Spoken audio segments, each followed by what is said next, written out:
do que foi exposto, Isaías.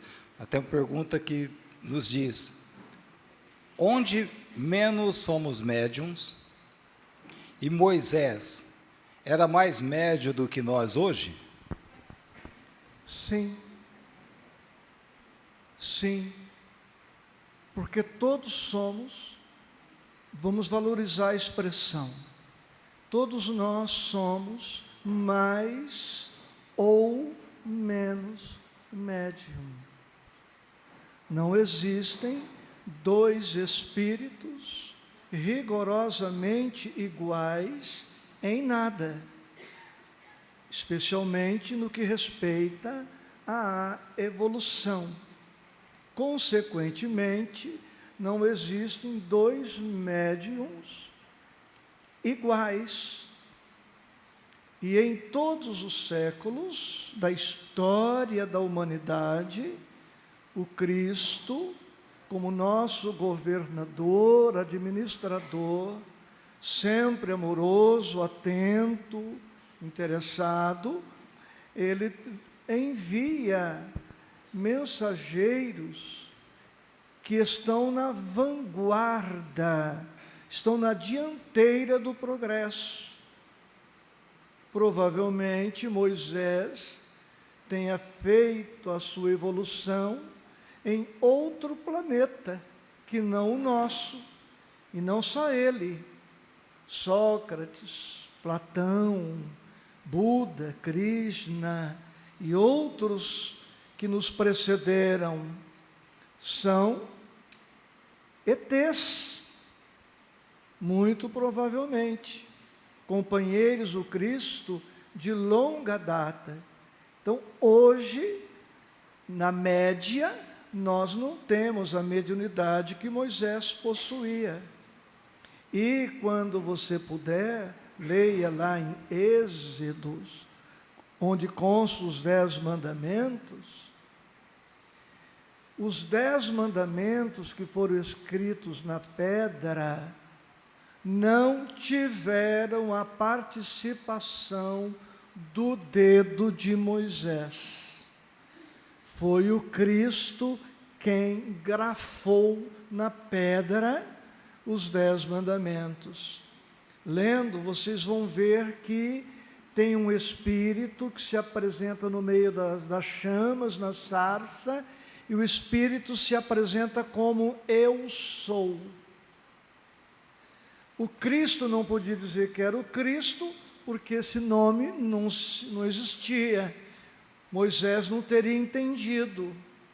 Então, o Cristo, sem nome para nós, há 3.500 anos, identificou-se como eu sou. Mais tarde, o Cristo, na personalidade Jesus, em muitas ocasiões ele vai dizer, eu sou o pão da vida, eu sou o bom pastor, eu sou a porta das ovelhas, dizendo, eu sou aquele um, continuo eu. Então Moisés era médium, mas como era um ser ainda com suas imperfeições, na hora de grafar os 10 mandamentos de ordem divina, ele poderia interferir negativamente. Ele contribui com seu fluido, com o seu magnetismo. O Cristo se vale de Moisés ali, mas o autor dos 10 mandamentos, adaptados para a linguagem da época, é o Cristo. 1.500 anos depois, ele vem pessoalmente e continua desdobrando. Depois ele preside o advento do Espiritismo, de forma que o Cristo está sempre conosco.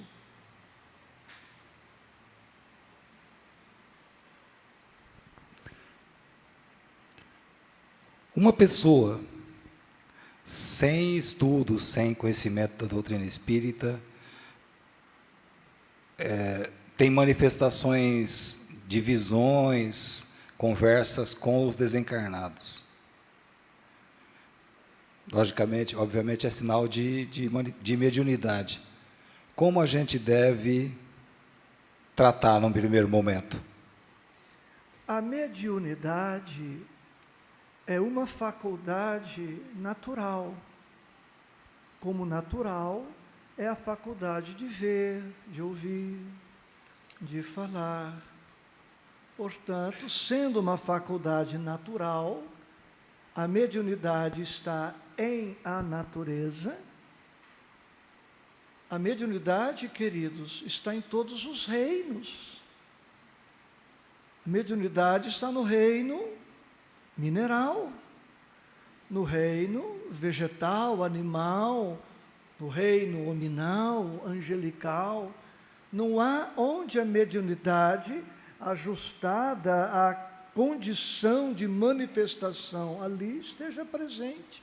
O amor está na pedra.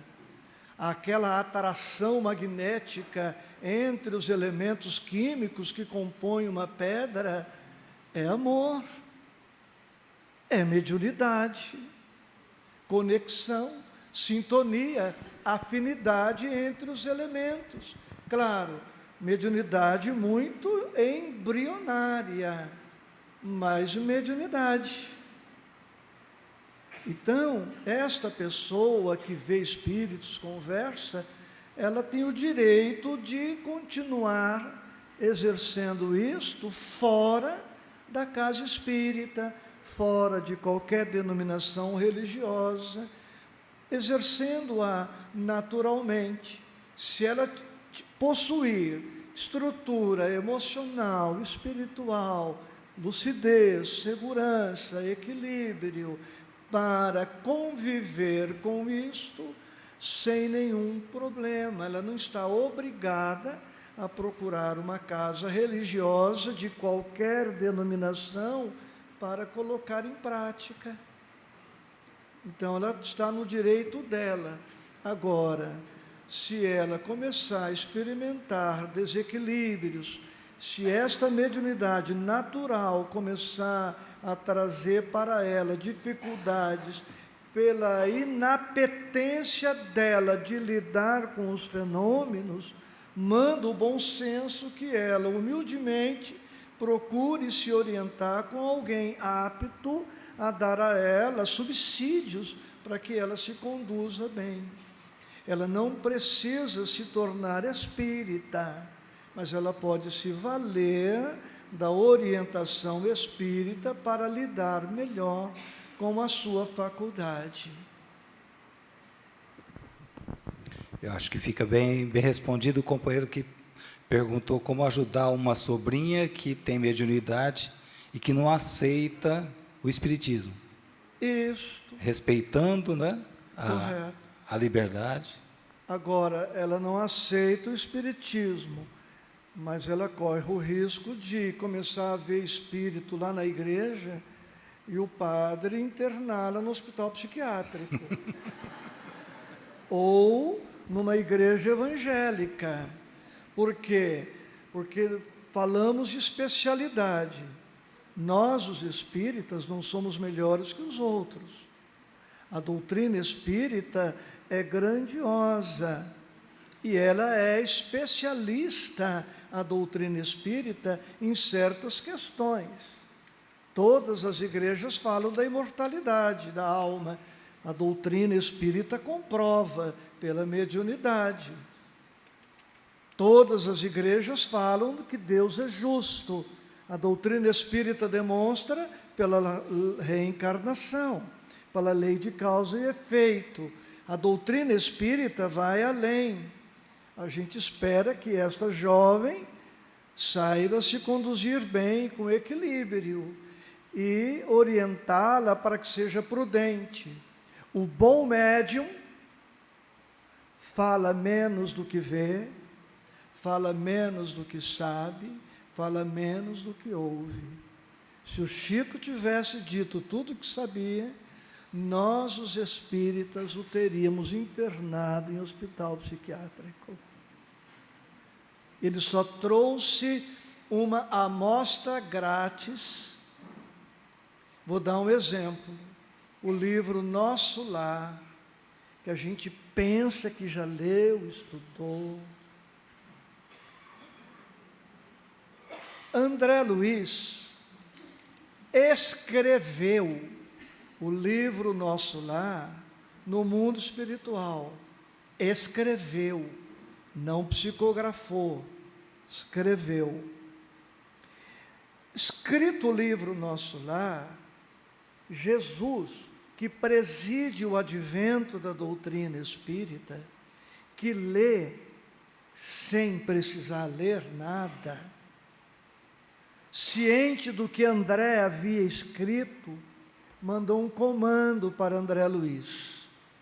Fala para André Luiz cortar pela metade as informações que ele colocou no livro. André reescreveu o livro, cortando tudo pela metade. O livro estava pronto, veio o segundo comando do Cristo. Fala para André Luiz tirar metade do que ele deixou. André Luiz escreveu de novo Nosso Lar. Aí veio o comando do Cristo, disse, agora ele pode psicografar pelo Chico. O Nosso Lar, que a gente pouco estudou, é 25% do que André havia escrito, que não era tudo. Então, o Nosso Lar, a estatística é minha, significa 2% do que é a vida no mundo espiritual. Ou seja, meus queridos, pouco, quase nada sabemos. E quando a gente vai lendo, relendo, trilendo, vai fazendo descobertas fascinantes.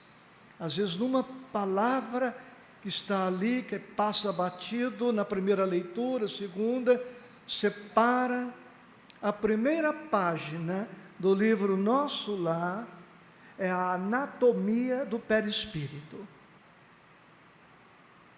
O que tem de informação na primeira página do livro Nosso Lar sobre perispírito é um absurdo. Dá um curso de perispírito só com a primeira página. Mas o que tem lá? Ué, leia. Releia. Trileia. Pois não, Rossi, tem água aqui? Vamos. E quando a manifestação mediúnica ocorre em crianças? Em uma palavra, protegê-la. Em duas palavras, protegê-la e orientá-la. Em três palavras, protegê-la, orientá-la, sem pressa. Sem pressa. Se nós prestássemos mais atenção no que as crianças relatam, faríamos um curso de espiritualidade, faríamos um curso de vida espiritual. Porque reencarnar, queridos, como desencarnar, é um processo. Emmanuel fala no livro Consolador que a reencarnação é um sono de mais ou menos 3.000 dias. Somando os 9 meses de vida uterina, mais os 7 anos, não é uma questão matemática, nós atingimos perto de 3.000 dias. O espírito, nesses 3.000 dias, sem rigor, está reencarnando. Ele não está totalmente acoplado no corpo físico. E ele está mais na pátria espiritual do que aqui. Ele tem mais memórias vivas em face da recenticidade que ele viveu tudo aquilo do que nós. Eu já ultrapassei os 70, já faz tempo que eu vim de lá. Eu fui esquecendo, na medida em que fui me concentrando na vida atual de relação. Mas a criança tem pouca vivência aqui, pouca experiência, pouca conexão. O mundo dela é restrito, é a mamãe, o papai, o irmãozinho. Então ela tem muita informação viva. E por esta razão, a sua faculdade mediúnica está aflorada. Porque o espírito ainda está gozando de uma certa emancipação. É comum, pois, a criança ver, ouvir mais do que um adulto. Seria interessante que a mamãe e o papai tivessem um caderno. Eu sou da velha guarda, então eu não vou falar que tenha um tablet à mão, né? Tem um caderno. Anotar, fazer um diário, respeitar o que a criança diz, não fazer juízo de valor. Isso aí é imaginação, é o amigo imaginário. Não, respeita, valoriza. Pode ser verdade, pode ser um pouco de imaginação, confusão, mas pode ter um fundo de verdade. No Ocidente, nós não valorizamos muito isto, mas no Oriente, na Ásia, onde a reencarnação é um fenômeno muito natural, aceito, os adultos sábios aproveitam as informações que chegam através das crianças. Então seria interessante fazer um diário, anotar, valorizar, o que não quer dizer que ela esteja desenvolvendo a mediunidade. E à medida que a criança for esquecendo, continuar respeitando, compreendendo. Porque a criança não vai assumir uma mediunidade ostensiva nos primeiros anos. Nosso exemplo máximo é o Chico. E a primeira mensagem que ele psicografou ostensivamente foi aos 17 anos. E não por coincidência, com 17 anos, a primeira página que ele publicou tinha 17 folhas. Mas desde os 5 ele já conversava com a mãe, ouvia a mãe, mas tudo foi sendo preparado.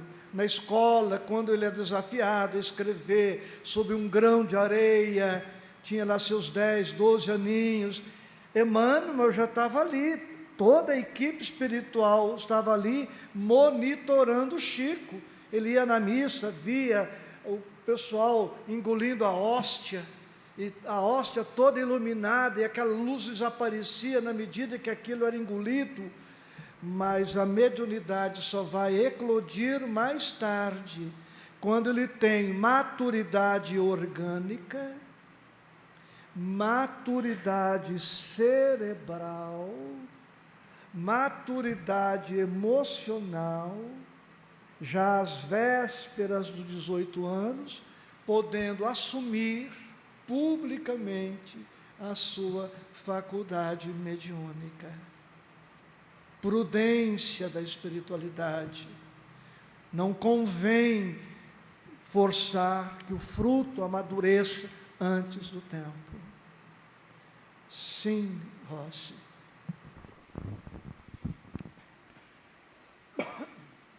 Dentro do que foi dito hoje, ficou claro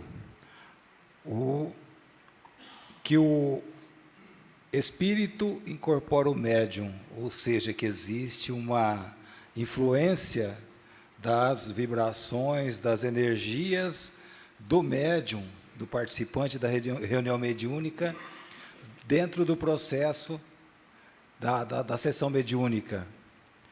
Então, falar um pouco a respeito desse processo, né, da responsabilidade do médium nessas vibrações, nessas energias, e o que fazer, conselho, né, para os participantes das reuniões que sentem sono excessivo,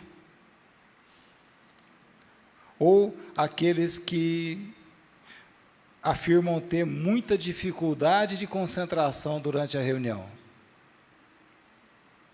Sim.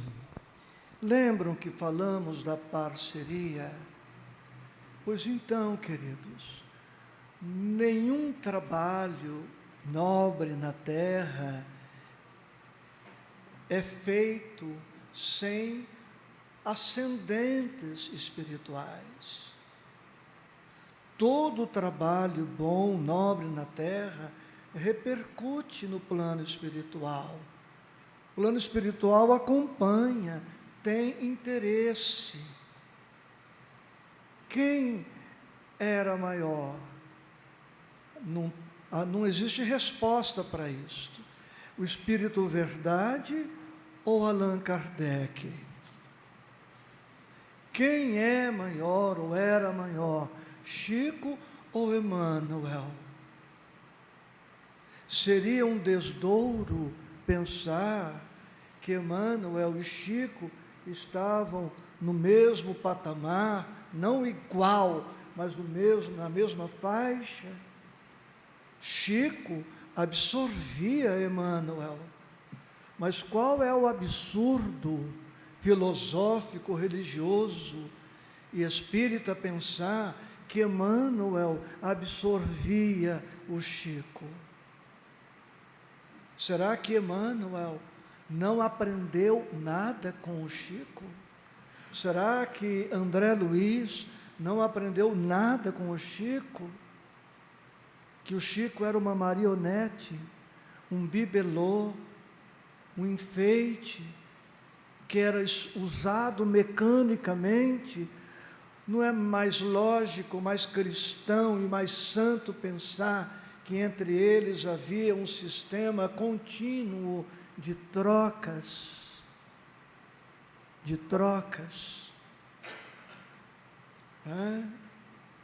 Então, às vezes nós recebemos espíritos amigos lá em nossa casa, e eles às vezes dizem assim, como vocês falam, e ele repete o que a gente falou.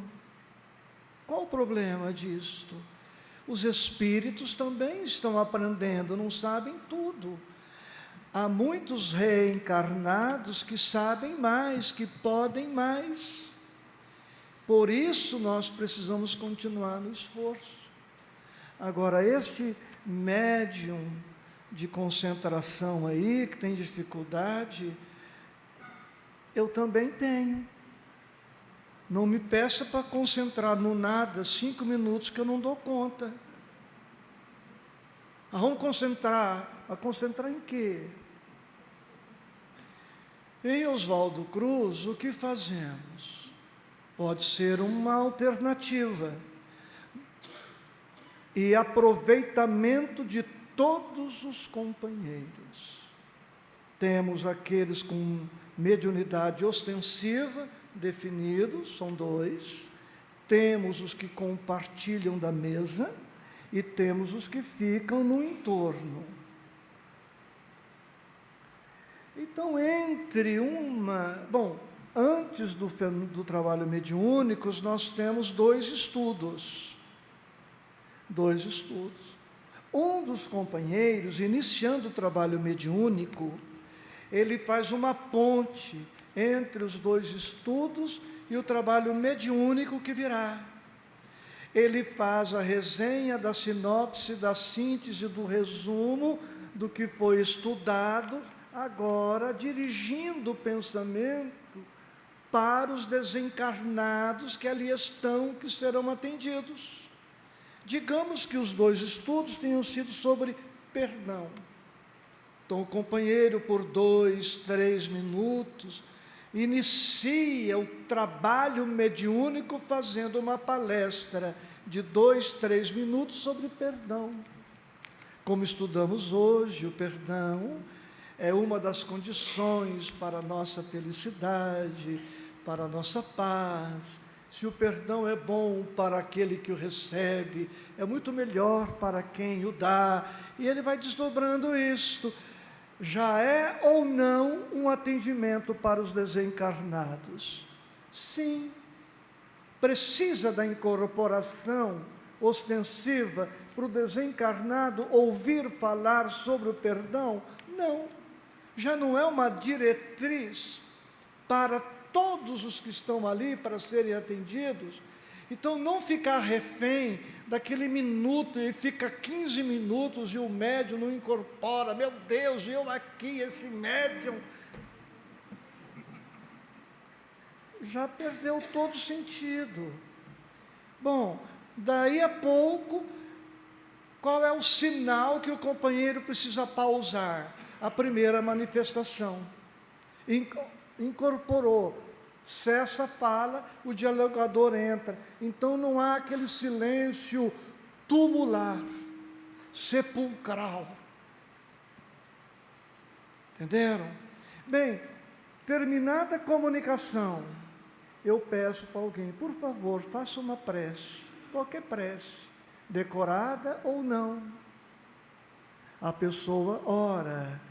Bom, ela fez uma prece, eu desdobro a prece que ela acabou de fazer, com calma, num volume audível para todos, mas não gritando, suavemente, sem nenhuma pretensão de oratória, de doutrina, não, um estudozinho sobre aquela prece, até dar ao próximo companheiro a oportunidade de nova incorporação, eu interrompo.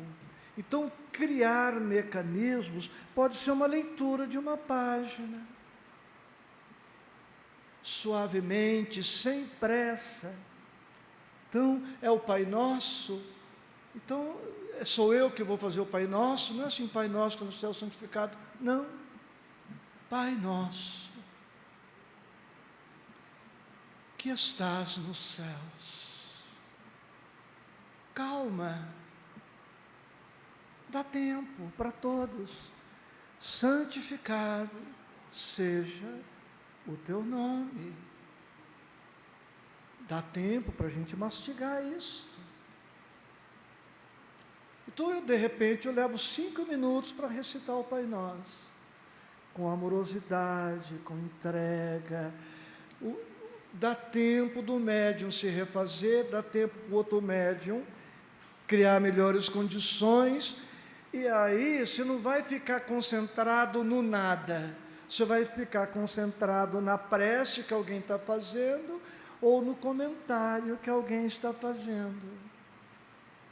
É uma técnica, de tal maneira que no nosso trabalho mediúnico, de 45, 50 minutos, a gente não tem 10 minutos de silêncio absoluto, para ocupar a mente.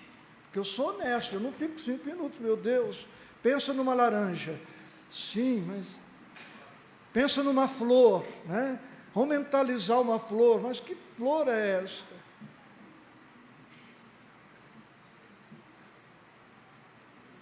Trabalho mediúnico é uma coisa natural. Quando vocês puderem, procurem o nome dele, não sei se é Tourinho, é Surpresas de um Trabalho Mediúnico. Um nordestino, expert em mediunidade, o trabalho mediúnico dele era com os médiuns com os olhos abertos. Os olhos abertos. Não é natural? Por que aquela coisa lúgubre? Irmão, chegou a hora. Não, espírito é gente. Tempos atrás, veio conversar conosco Jerônimo Mendonça, nosso amigo, de quando estava encarnado. Ficou uns 2 anos sumido. Eu falei para ele: Jerônimo, você sumiu? Pensei que você tivesse morrido. Ele riu, a equipe riu e conversamos. É um amigo que vem nos visitar. Olha, o Jerônimo, agora ele é um morto. E eu perguntei, Jerônimo, você sumiu, por onde você andou? E ele falou, por aí, Isaías. E eu achei que esse por aí eram planetas. Eu fiquei com essa coisa na cabeça. Ele estava muito longe. Pois não, Rossi?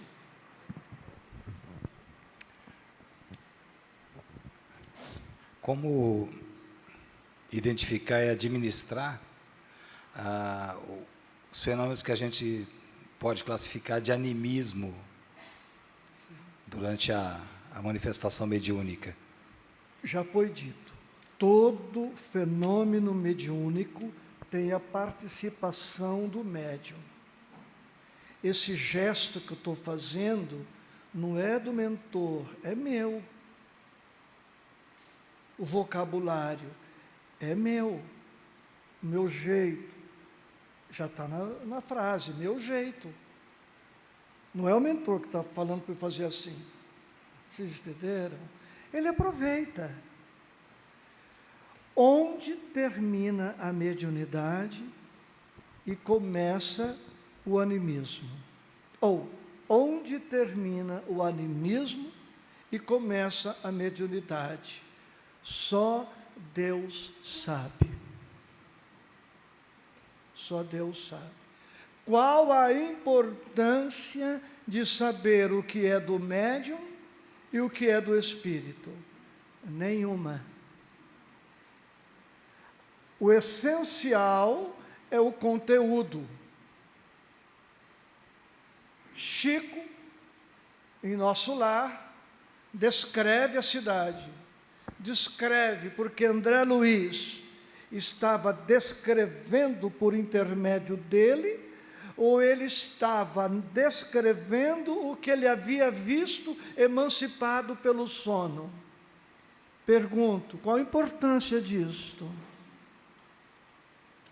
O essencial é, ele trouxe retalhos de como é a cidade, nosso lar, trouxe, porque ele viu e guardou e transcreveu, ou porque André Luiz narrou e ele, com a sua flexibilidade mediúnica, pôde transcrever. Não tem importância nenhuma.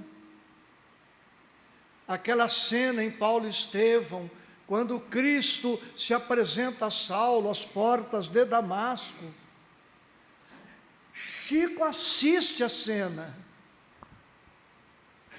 Chico assiste a cena, ele vê aquela luz vindo de muito longe, criando uma avenida luminífera na direção de Saulo. Ele vê tudo e narra. Precisa que Emmanuel, letra a letra, palavra a palavra, faça isto? Não, ele está vendo o quadro. Claro que tem a participação de Emmanuel, mas tem a dele também como poeta, escritor. Então o fenômeno mediúnico é lindo, é maravilhoso, porque a gente pode participar ativamente. Quando Paulo desencarna, o Cristo com Abigail e Estevão ladeando-os, e Barnabé, que está ali para dar as boas-vindas a Paulo, que desencarna cego momentaneamente, Chico vê isto. É como se nós tivéssemos competência para isso, fôssemos descrever o que estamos vendo aqui. Então o médium é essencial para o trabalho mediúnico. Por isso ele tem que ter responsabilidade, compromisso, disciplina, pontualidade, dedicação, entrega, sacrifício, renúncia, porque ele vai participar de uma obra de arte. Pois não. já ficou bem claro para nós que A questão do sono. Fica no trabalho mediúnico de pé. Fica em pé. boa ideia. Tá? Fica em pé, quietinho, em preces. E Mas não deixe de vir. sem encostar na parede. Certo? Fica em pé. Nós tivemos lá um companheiro que dizia, eu não consigo controlar, o espírito vem e incorpora. Eu falei, tudo bem, então você vai começar a participar do trabalho mediúnico em pé. Incorpora em pé, aí a gente te atende. Para não ficar em pé, ele se educou e agora trabalha sentado.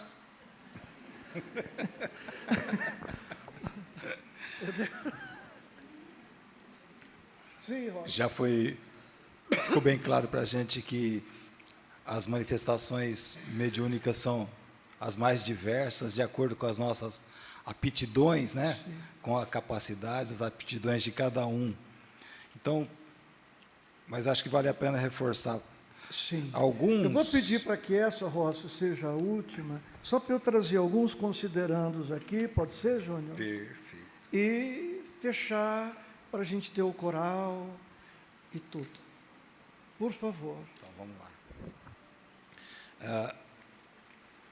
Existe... Mas não junta 10 em uma, porque senão você vai ser médium da perturbação. E eu, Não, vou ser médium da desmemorização aqui. Não vou dar conta. Não, vamos ficar só no tema, depois as demais a gente vai ter oportunidades de Sim. buscar esclarecimento. Existe alguma das formas de mediunidade que seja mais confiável ou que seja privilegiada em relação à outra? Sim. E as manifestações mediúnicas que são precedidas de verbalização, as sensações, Certo. o que nós podemos Queridos, dizer? aí no tema, aí na apostilazinha, que não é apostila, tem um tópico, a vidência é a menos confiável. Leiam lá no Livro dos Médiuns, item 171. O meu trabalho aqui, verbal, pode ser analisado. De 0 a 10, você dá a nota que você quiser dar. Você tem elementos de aferição, você tem elementos de análise.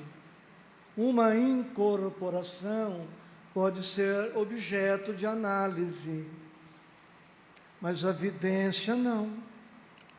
Eu olho aqui para o nosso Rossi e digo, eu estou vendo, e aí, é verdade ou é mentira? Ou é imaginação? E outra, qualquer vidência é muito tímida. Olha, estou olhando ali, ó, lá fora, para além dos vitrôs. Eu estou vendo Andradina? Sim e não. Quando eu digo, estou vendo Andradina, estou vendo Andradina. Mas é toda Andradina? Não. É uma parte ínfima, minúscula de Andradina, ao ponto de poder dizer o que estou vendo, nem dá para dizer que estou vendo Andradina, mas estou vendo. Então, o que a gente vê é muito pouco diante do muito que a gente não registra.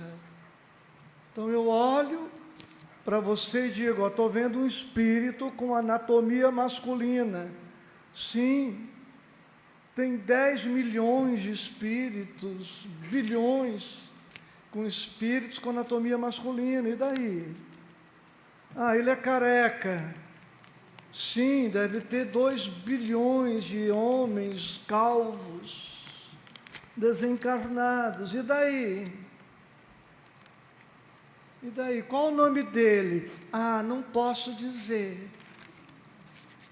Compreendeu a malícia de quem não está vendo tanto assim? Ah, estou vendo uma luz. Sim, eu estou vendo muitas luzes aqui, ó. Eu vou contar, 1, 2, 3, ó quanta luz sobre vocês aí, ó. Então, muito cuidado com isso, tá bom? Ó, descendo aí, ó, audiência, como desenvolver a capacidade de ouvir os espíritos? Comecemos por ouvir as necessidades dos nossos irmãos encarnados. Eu que atendo muita gente, sou assistido por espíritos amigos interessados em me ajudar e ajudar quem eu atendo. Eles chegam e vão tentar trabalhar os meus conteúdos para chegar na necessidade da pessoa. Então, ao te ouvir, eu estou dando à espiritualidade a oportunidade de falar comigo para que eu possa falar com você. Se eu sou surdo para os espíritos encarnados, por que acreditar que eu vou começar a ouvir espíritos? Com que finalidade? Para massagear meu ego? É no trabalho que vamos desenvolver a mediunidade. Por isso está dito, psicografia. Quer desenvolver psicografia? É muito fácil. Você tem celular. Combine com a espiritualidade uma noite em que você possa dedicar meia hora ao desenvolvimento da psicografia. Você deve ter centenas de contatos, como eu tenho. É quarta, 10h30 da noite. Pegue 10 nomes dos seus contatos e diga, escreve lá, né, um nome aleatório, Carlos Alberto. Em meu momento de prece, me lembrei de você. E antes de me entregar ao repouso, estou rogando a Jesus por sua segurança e por sua paz. Espero que você amanhã, ao despertar, esteja fortalecido na fé, no bom ânimo, na esperança, e naquilo que eu puder servi-lo, disponha do seu amigo de sempre. Isso é psicografia. Pode começar anímica, mas vai caminhar para a psicografia, porque eu vou ter os nomes ali, e a espiritualidade vai rastrear, vai acessar o Carlos Alberto à distância, e vai dizer, Isaías, acrescenta aí no teu texto, olha, mantenha-se otimista. E amanhã o Carlos Alberto vai responder, olha, obrigado, eu estava tão desanimado, e quando você falou, mantenha-se otimista, acendeu uma chama. Isso é psicografia. Agora, eu não encontro tempo, amor, disposição para escrever para você, e quero ser intérprete dos espíritos, escrevendo livros. Quem não faz o menos, não faz o mais. E é assim, é o próximo tema, desenvolvimento da mediunidade de cura, visitação aos enfermos. Se possível, metodicamente, criteriosamente. Que mediunidade de cura eu vou desenvolver aqui no centro? Mínima.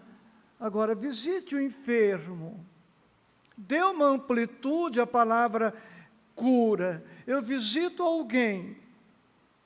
A pessoa está aflita, ansiosa. Ansiedade é doença. Estresse, num certo nível, é doença.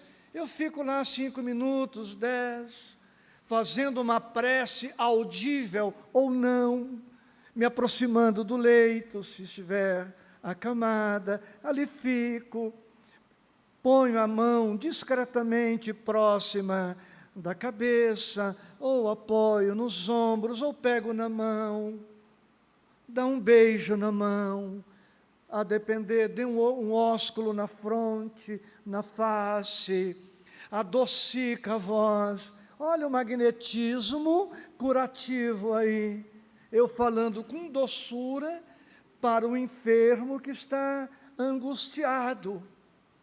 Eu saio, levo comigo os enfermos que estavam ali com ele fica melhor por conta da minha influência magnética, por um dia ou dois fica aliviado. É ou não é mediunidade de cura? Eu não preciso fazer com que paralítico ande para ser médium de cura. Naquele momento, a espiritualidade me usou. Agora, eu não encontro tempo para visitar doente e quero ser médium de cura. Eu não estudo magnetismo, aplico passe de qualquer jeito e quero que o paciente se recupere. Então é trabalho, como nós lemos no começo, estudo, perseverança, fazer o aparentemente pouco. Aparentemente pouco.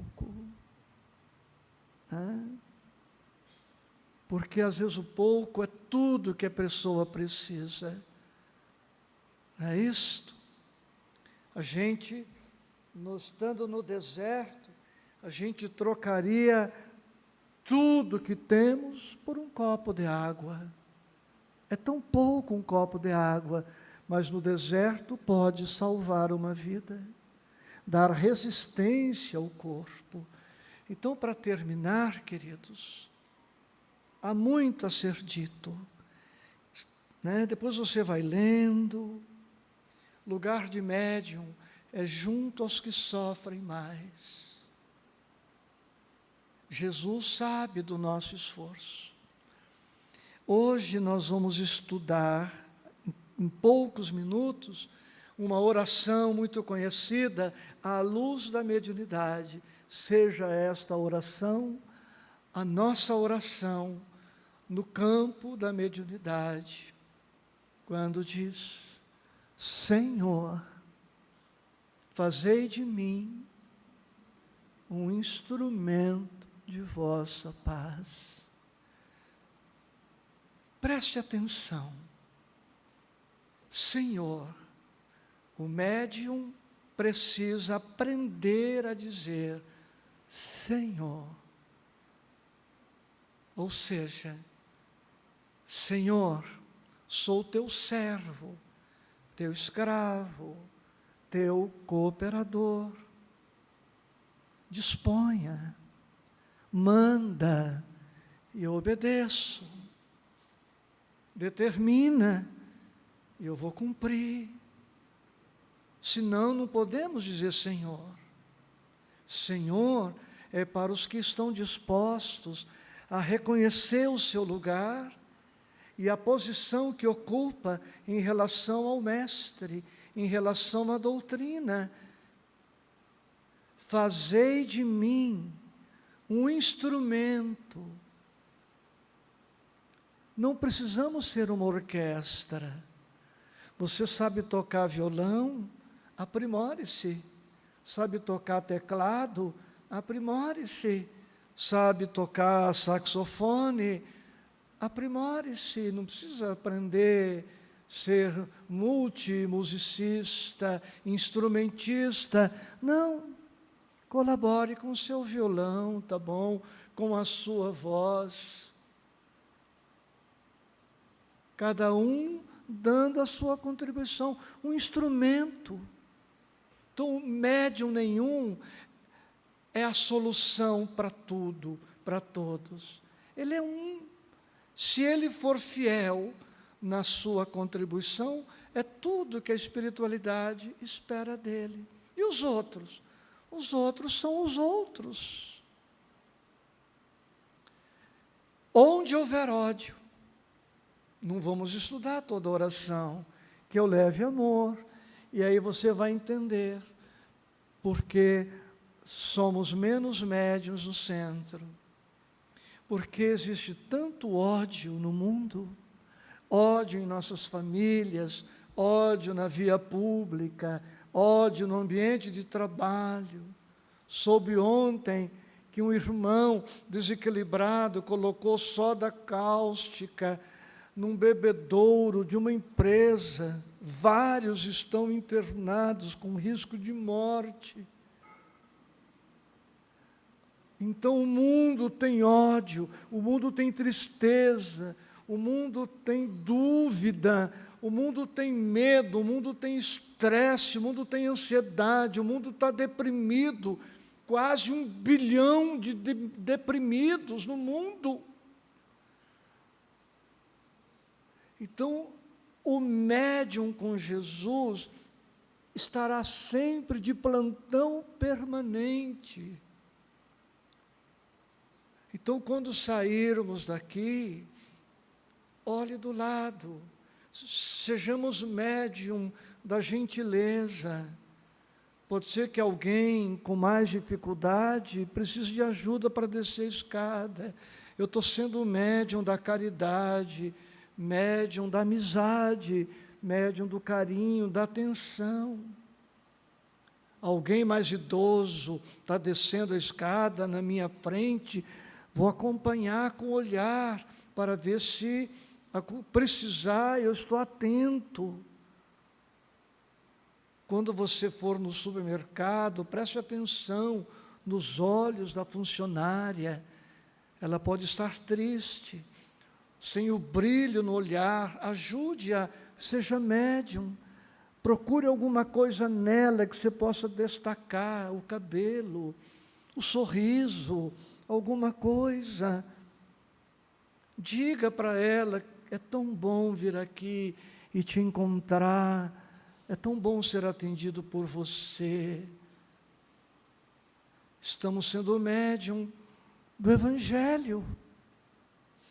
Então, entre incorporar 1 ou 2, ou 5 ou 10, e sermos médiums lá fora o tempo todo, para uma dezena, uma centena de pessoas. Alguém está com pressa, deixa ele te ultrapassar.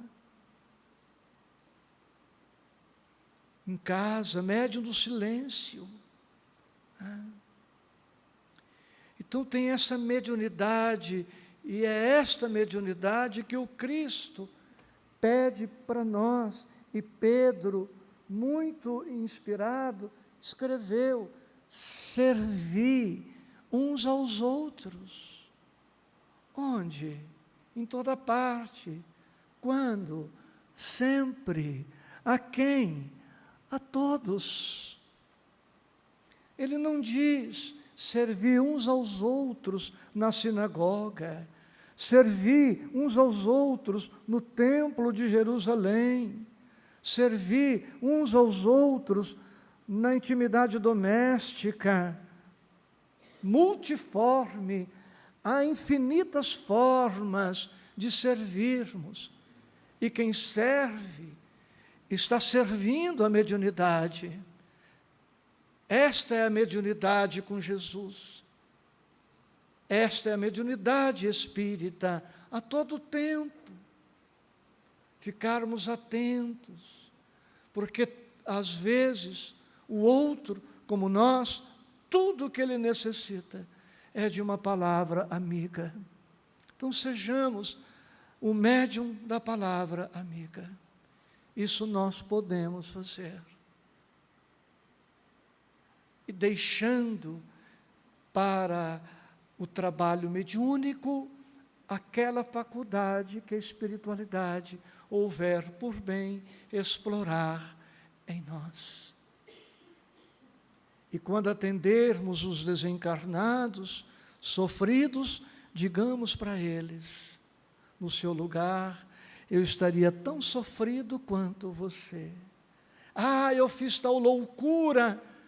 Diga, no seu lugar, eu teria feito igual ou pior, sendo médium da empatia, médium da compreensão, médium da misericórdia, porque não devemos mais ser médium da rudeza, da grosseria, da indelicadeza, da descaridade. Que a vida e a desencarnação nos surpreenda no estudo e no trabalho.